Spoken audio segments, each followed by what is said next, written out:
So you want to know how to grow a watch brand in 2026. That, my friends, is going to be answered by the end of this video for you. Now, if you don't know who I am, I run HOROLOGIKAL. My name's Jamie McAdam. We work with over 17 watch brands. We've worked with way more than that. They have very high revenue.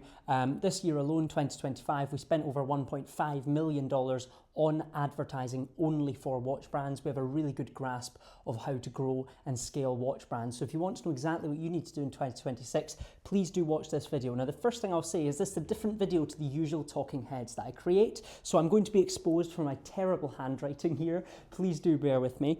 But I hope this is valuable. Let's go ahead and get straight into it. So first of all, let me just quickly wipe this off the board for you so we can get started.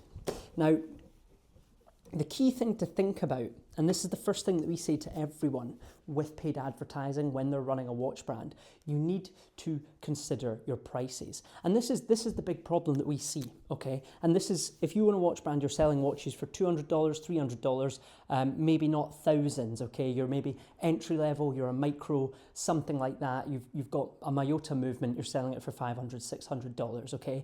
It's going to be hard for you to scale because what we see is so many watch brands selling at, let's say, $300, okay? That is how much you charge your customers for the watch. Now, let's say that the watch is costing you, I don't know, $125, okay? $125 to make, to sell, okay? Then let's say shipping is costing you, and this is very rough, but let's say $10. It depends on how much you're shipping, what quantity and to where, but let's say it's $10. Now, what a lot of watch brands don't think about is that you've already spent $135 to get that watch, okay? Now, let's say there's the time of someone packing it, or there's the time of the watch being checked, etc., boxed up. Let's say that is another $15, okay? Because we're doing this at scale, okay? So you then spend $15 with even your time and so on packaging the watch, okay? What's happening here is you're now at a 50% margin, okay? So your profit before anything else is $150, okay? Now, we have brands that come to us and this is what their scenario might look like. It might actually cost them more than this. This is a very rough example to try and help you picture this problem. And this is the problem that so many watch brands have. You're spending $150. You're basically paying yourself. If you're packing the watches, if you're a one-man or a husband and wife team, or you're a small team, a small micro brand, and you're only paying yourself, let's say $15 per watch sold, first of all, you're not going to pay rent, you're not going to pay your mortgage, your kids are going to have no presents under the Christmas tree, right? But let's say you're paying yourself a tiny fraction, so only $15 out of the cost of the watch sold. It leaves you with an overall profit of $150. Now, there's a problem there because that takes into account that all of your sales are coming from pure luck. They're coming from the League of Microbrands on Facebook. They're coming from Facebook groups. They're coming from organic marketing that costs you nothing. Let's not even take into account the fact that you've spent, what should we say? Let's create a little line here. Let's say you got a really good photographer and they cost you $1,500. Now, believe it or not, that's a very common cost for a very good watch photographer. And that's even, in my opinion, cheap. I know brands that spend $8,000, $9,000, $10,000 for photos of just one watch. So that is a very cheap cost. But let's say you're getting that done by maybe a watch photographer who also has an Instagram page and you're getting images that way, whatever. Let's say it's that cost, for example. You spend $1,500 on all your marketing costs for the images. Then let's say you spend money on packaging. You've not even considered that cost yet. So let's say you spend a total of $1,000 on packaging for a run of 300 watches, okay?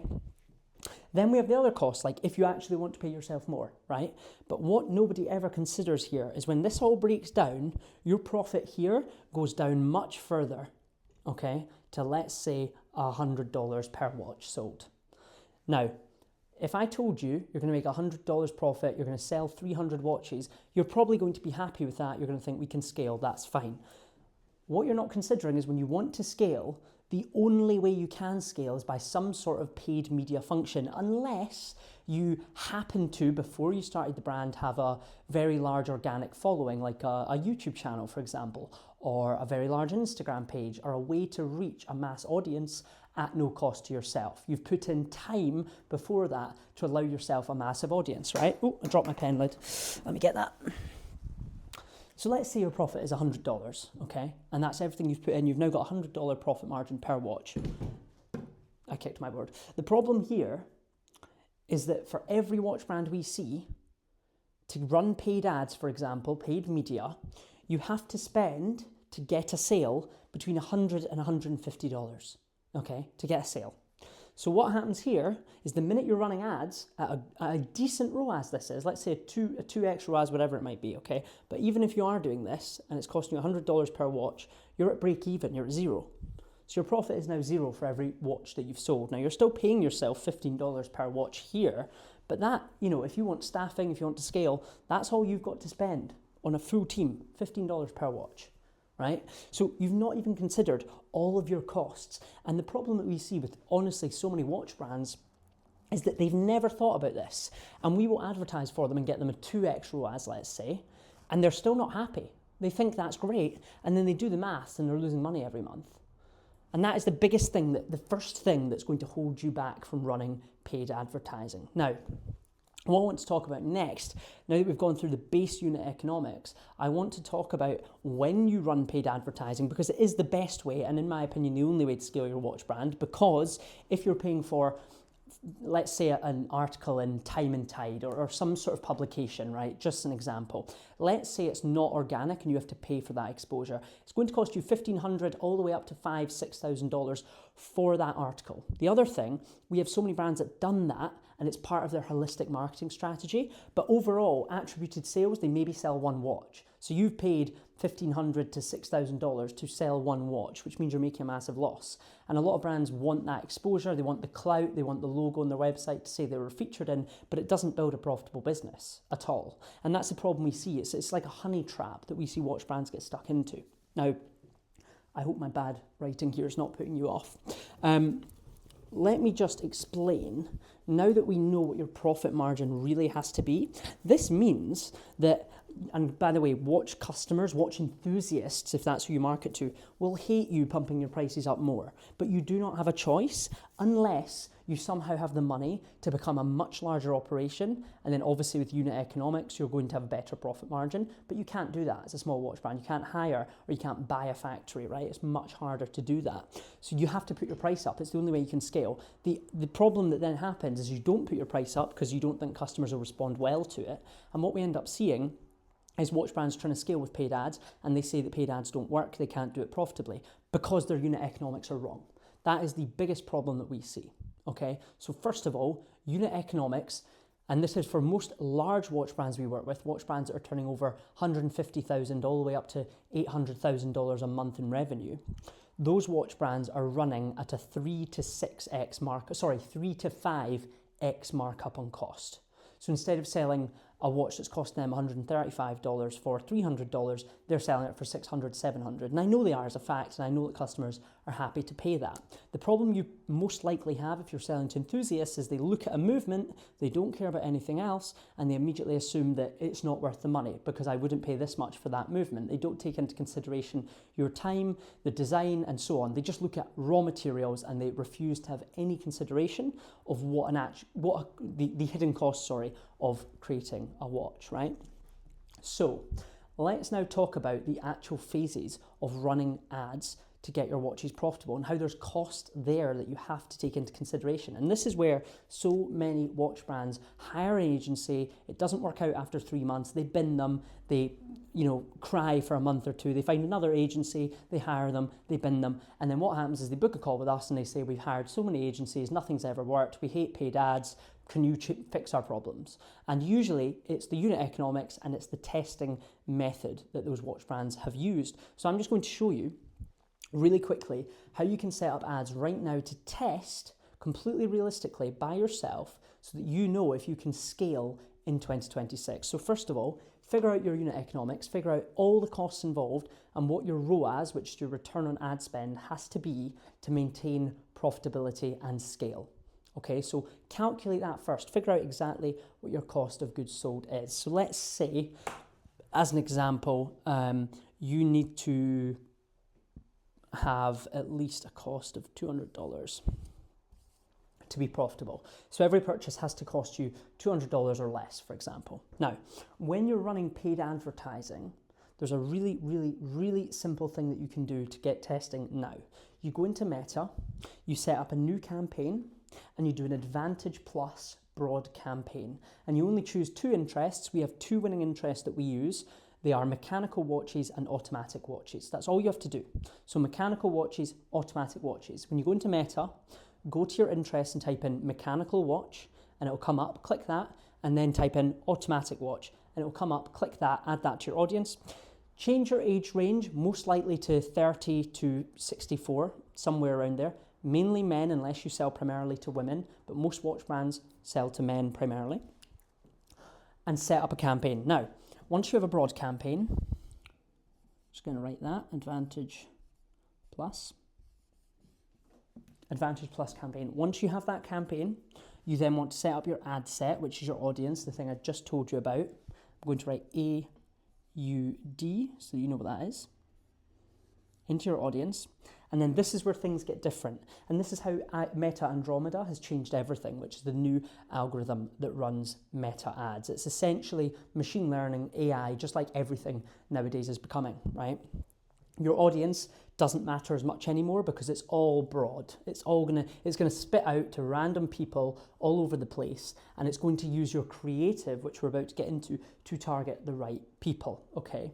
Now, there's a small thing I've just thought about. Before you run any of this, right, primarily to scale your brand, and this will add an extra 20 to 30% of revenue easily, you need to set up your email marketing campaigns, okay? So I'm gonna write that down here. Let me come down. Email MKT for marketing, okay? You need to have email marketing set up for your brand using Klaviyo. It's the best app. I'm not paid to tell you that. You want to have automated flows set up. So abandoned checkout, abandoned browse flow, and a welcome flow. So when people sign up, they get an email. When they abandon browse, when they come on your website, if they're a subscriber, they view the website and leave, they then get another set of emails. And if they come to checkout and don't finish, they get another set of emails there.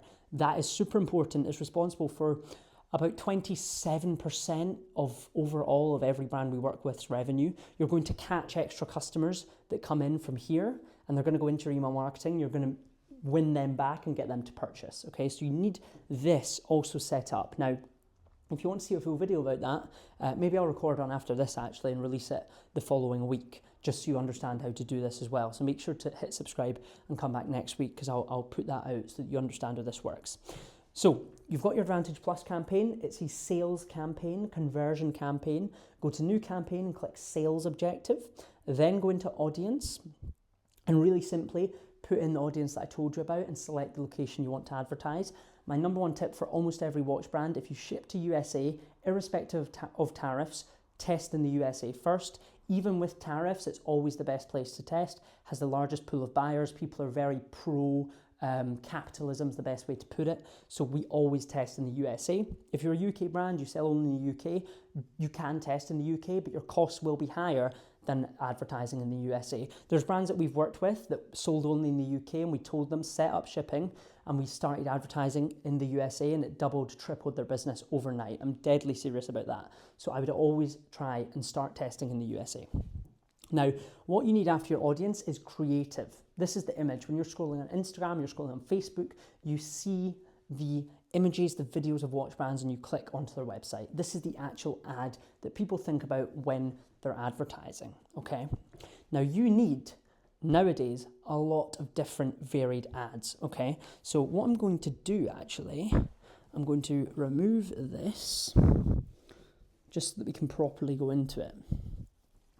And I am going to draw out a branch here. So this is just a branch coming all the way down. Hopefully you can see that there. Yes, you can. Okay, so this is going to be all your creative. So 1, 2, 3, 4, 5. Let's say 5 to start. You usually want more than that nowadays, but it does depend on your budget. You set your budget, by the way, either here or here. And it will show you on Meta how to do this when you go into Ads Manager, or go to business.facebook.com, find the ads manager, you set all of this up here, okay? So we need different creatives. So for example,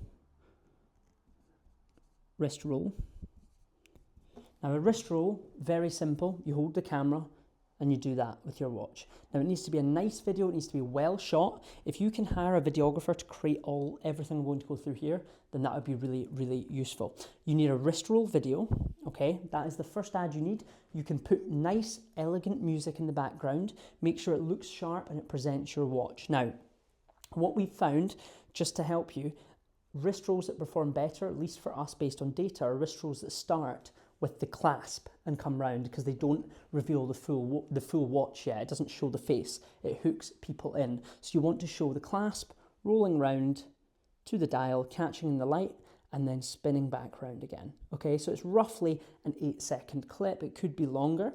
And then you want to cut that video there and maybe show an unboxing or so on. That is your hook, that is your wrist roll, and it goes to an unboxing, okay?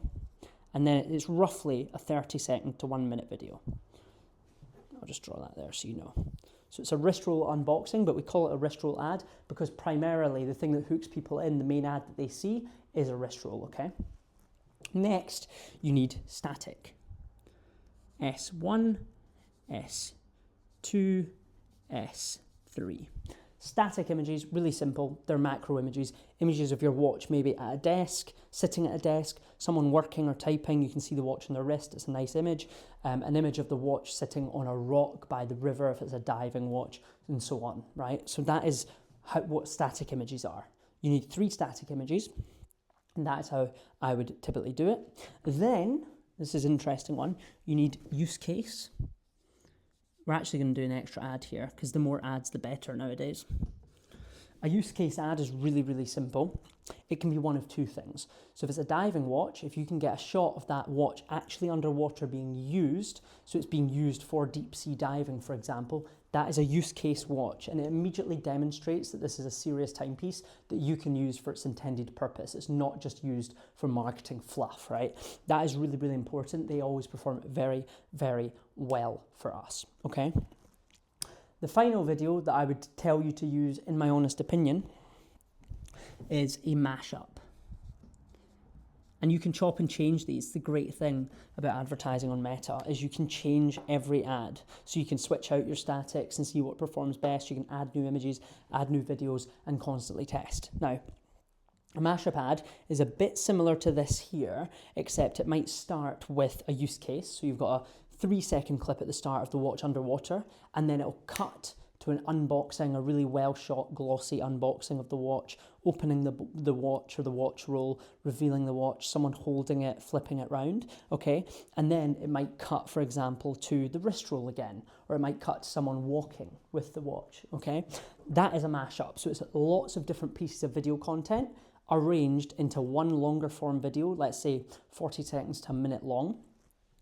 And that doesn't sound like long form, but in ads, that is long form, okay?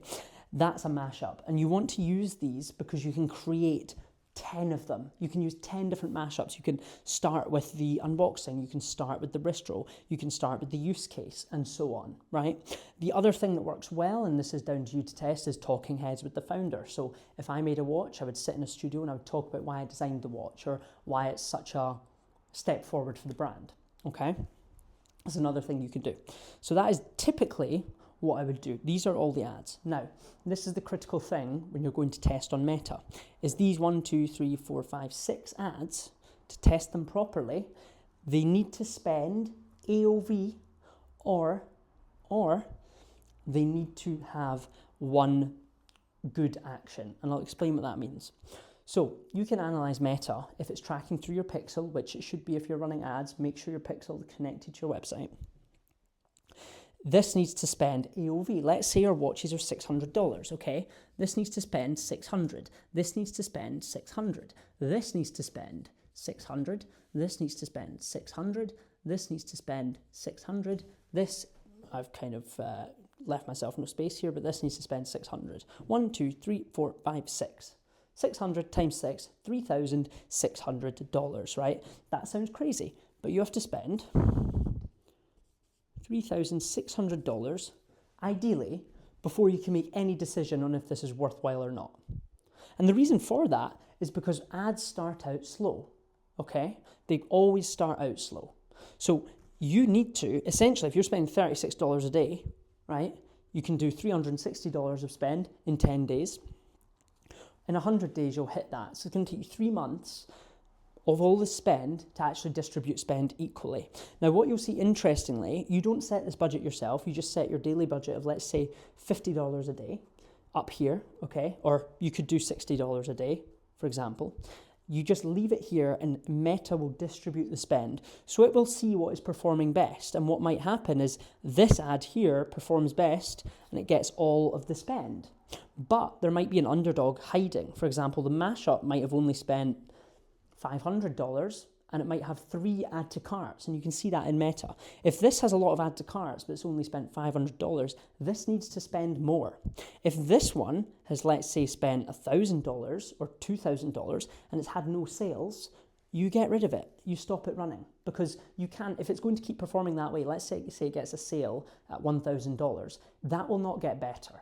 You need to change that ad or cut it. You can't spend $1,000 and hope the cost drops. If it's going to be $1,000 for every purchase, you're losing $800. Does that make sense? So you need to ensure that you cut ads once they've spent AOV or more. Now, top tip, if it's spent $600, for example, static image 2, okay, it's showing the watch, it's a static image, the watch is sitting in its box, the box is open, okay? It's spent $650, but it's got 5 add to carts and 3 initiate checkouts, which you can see in the Meta Ads Manager. Then keep that running. But there will be something else that has spent more money, that has had less add to carts or initiate checkouts than this ad that spent $600 or $650, right? So you want to cut the ad. So for example, let's say it's the wrist roll, it spent $800, it's had like 1 add to cart, you get rid of that. Because Meta's spending more on that because it has more engagement, more views, people like it more, but it's not driving anyone to purchase. So you need to get rid of that, okay? Now the problem that we see here with so many watch brand owners is they'll spend $100 here, $200 here, $50 here, $80 here, $100 here, $200 here over the space of a month, and they'll have no sales and they'll leave. They'll stop advertising, they'll find a new agency. It's absolutely mental, because you're just not going to scale then, because you've not spent enough to get any sales. You cannot turn on a machine that prints you money and expect no setup cost and expect it out the gate to just print you money and scale your business. Think about it. You're trying to build something that's going to, for every dollar you put in, give you $5 back. That's what advertising is. So if you think you can do that by only spending $100 a day and expect within 2 weeks for $1,400 to have a system that's going to 10x your business profitably, then you're delusional. And you really shouldn't be in business, to be quite honest. And I know that's harsh to say, but it is 100% true, right? So that is how you can scale in 2026 with paid ads. Now, what we've seen with Meta Andromeda is that creative matters. You need to invest heavily. Remember when I spoke about the $1,500 on advertising? Nowadays, you have to spend more than that, or you have to be good with a camera yourself. Now, you can use an iPhone, for example, an iPhone 17 Pro Max. I'm actually filming this video on an iPhone. You can get really good videos if you know how to film on an iPhone, and the organic stuff, the stuff that feels natural and real while still looking good, performs really, really well on Meta nowadays anyway, okay? So it's entirely possible to scale a watch brand with content that you shoot yourself. And you want to look realistically at where you can save money without sacrificing quality so that you can put more money into this advertising system, because it is the only way you'll scale. You'll not scale with more YouTube reviews. If you do a YouTube review and it goes well, and you ask that YouTuber to do 10 more videos over the space of 3 months, they're either greedy and they'll do it, or they'll not do it. And if they do it, their audience will get tired of hearing about your brand, right? It's just not going to perform. It's very similar to if you see a watch you're interested in, or you see, let's say, I don't know, a washing machine, you see an advert for it and you think, oh, I'm interested in that, you look into it, you decide not to buy. If you then see adverts for that 3 million times, then you're just going to be disenfranchised with the brand, right? It's not going to work for you. So you need to really, really think about that. So that is essentially how you scale a watch brand with paid advertising in 2026. Now, there's so much more to go into here that I haven't. But I'm going to do a video now about email marketing, and I'll release that next week. As I've said, there's so much more to go into this, but just to give you a quick summary and breakdown. 1 broad campaign Make sure you've invested in ads, in wrist rolls, in unboxings, in mashups, in static images. You need to make sure you have that content. You need to make sure it's sized to the platform. So 1x1 square for Instagram and Facebook, feeds primarily. That includes videos. Make sure it's resized. And then 9x16 or 60, I think it's 9x16 Instagram story size. And you can resize things yourself on Canva if you have good enough quality, but make sure you have platform specific sizes. I see ads from big brands. You open it on Instagram story, you see an ad and it's a square, or it's a 16:9 YouTube video like this, but it's on an Instagram story. So this is all black and the video is tiny. You can't even see it. That is really bad advertising, and the algorithm actually pushes your ad further down to lower quality people, and you end up with a higher cost per purchase or no purchases at all. Okay, so it's really important to think about that also. Anyway, that is all for this video. If you've seen value here, if this has been really helpful, please do hit like. Please consider hitting subscribe on the Horological YouTube channel. I do plan to release a lot more videos like this in 2026 to help you grow your watch brand, because let's be honest, not everyone can afford an agency. Not everyone can afford to hire us or work with us. So I really hope that this helps you along your way and helps grow the watch industry into the amazing thing that it can be. We've seen so many brands flourish in 2025, and I hope we can see even more in 2026. And if this helps you even 10% of the way there, then it's all worth it for me. So thank you so much. Have a great day. Bye-bye.